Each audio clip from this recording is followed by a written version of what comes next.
নমস্কার বন্ধুরা, স্বপ্নাস ডায়েরিতে সবাইকে অনেক ওয়েলকাম জানাই।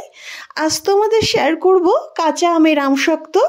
যে এখনও তৈরি করনি, প্লিজ একবার হলেও ট্রাই করতে পারো। জাস্ট প্রেমে পড়ে যাবে এইভাবে যদি একবার আমশক্ত তৈরি করে থাকো। অনেক দিন ধরে তোমরা আমশক্তটা খেতে পারবে। ঝটপট তৈরি করে নাও কাঁচা আম থাকতে থাকতেই। প্রথমেই 4 পিস কাঁচা আম পেড়ে নিয়েছি গাছ থেকে, আর ছোট ছোট টুকরো করে কেটে নিয়েছি। আম কেটেই জলের মধ্যে রাখবে, তা না হলে আমের কষে কালো হয়ে যাবে। আর জলের মধ্যে যদি একটু ভিজিয়ে রাখো তাহলে আমের কষটা থাকবে না। দুবার ভালো করে ধুয়ে নিয়ে আমি গ্যাসে বসিয়ে দিয়েছি সিদ্ধ করার জন্য। যত ছোট টুকরো করবে সিদ্ধটা তত তাড়াতাড়ি হবে। দেখতেই পাচ্ছ 5 থেকে 7 মিনিটের মধ্যেই বেশ নরম হয়ে সিদ্ধ হয়ে গেছে।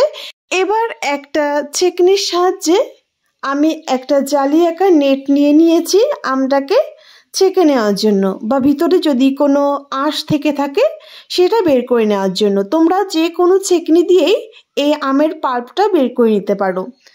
এরপর একটু ঠান্ডা করে এই ছেঁকনির সাহায্যে পুরো আমের পাল্পটা আমি বের করে নিয়েছি। বেশ ভালো করে জলের সঙ্গে মিশিয়ে নেব। অন্যদিকে একটা কড়াই বসিয়ে দিলাম আমের পাল্পটাকে জাল করে নেওয়ার জন্য। দেখো কড়াইটাও কিন্তু বেশ গরম হয়ে আসছে। আমের পাল্পটা আমি দিয়ে দিলাম। এখানে কিন্তু কোনো আঁশ নেই, তাই ছেঁকে নেওয়াটা খুবই জরুরি। জাল উঠে আসছে, দিয়ে দিচ্ছি 1 বাটি মতো চিনি। যে যার স্বাদ অনুযায়ী চিনিটা অ্যাড করবে। দিয়ে দিচ্ছি 3টে শুকনো লঙ্কাকে গুঁড়ো করে। এখানে 3টে শুকনো লঙ্কা পুড়িয়ে তারপর আমি হাত দিয়ে গুঁড়ো করে নিয়েছিলাম। দিয়ে দিচ্ছি 1/2 চামচ মতো লবণ। তোমরা চাইলে লবণটা নাও দিতে পারো, তো আমি এখানে সামান্য লবণ অ্যাড করেছি। ভালো করে সব কিছু মিশিয়ে নিলাম। এবার 7-8 মিনিট ধরে জাল করে নেব।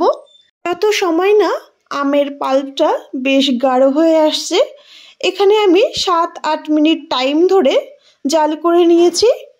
তো তোমাদের আমি 8 মিনিট পর দেখাচ্ছি।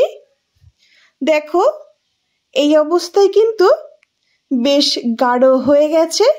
ঘনত্বটা ঠিক এই রকম থাকবে। এবার অন্যদিকে আমি পাত্রটাও রেডি করব যেখানে আমি আমশক্তটা তৈরি করব।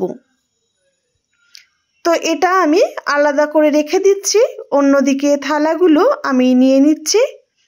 থালার উপরে একটু তেল ব্রাশ করে নিতে হবে। এখানে আমি হাত দিয়েই পুরো থালায় তেলটা মেখে নিলাম। এবার পাল্পটা দিয়ে দিচ্ছি। এখানে আমি বেশ পাতলা করেই আমশক্তটা তৈরি করছি যাতে তাড়াতাড়ি শুকিয়ে যায়। দেখতেই পাচ্ছ ঠিক এইরকম পাতলা করেই আমি আমশক্তগুলো তৈরি করব এবং খুব সুন্দর উঠে আসবে। তৈরি হতেও খুব কম টাইম লাগে, 2 থেকে 3 দিন টাইম লেগেছে। যেহেতু এখন বৃষ্টি হচ্ছে মাঝে মধ্যেই, তাই 3 দিন মতো টাইম লেগেছে। কিন্তু যদি ভীষণ রোদ থাকে বা এই টাইমে যেমন রোদ হচ্ছে সেই রকম রোদ থাকলে একদিনেই কিন্তু আমশক্তটা তৈরি হয়ে যাবে। ছুরি দিয়ে কেটে নিয়ে আমি সুন্দরভাবে তুলে নিচ্ছি। দেখতেই পাচ্ছ খুব কম টাইমের মধ্যে এই রকম আমশক্ত তৈরি করা যায়।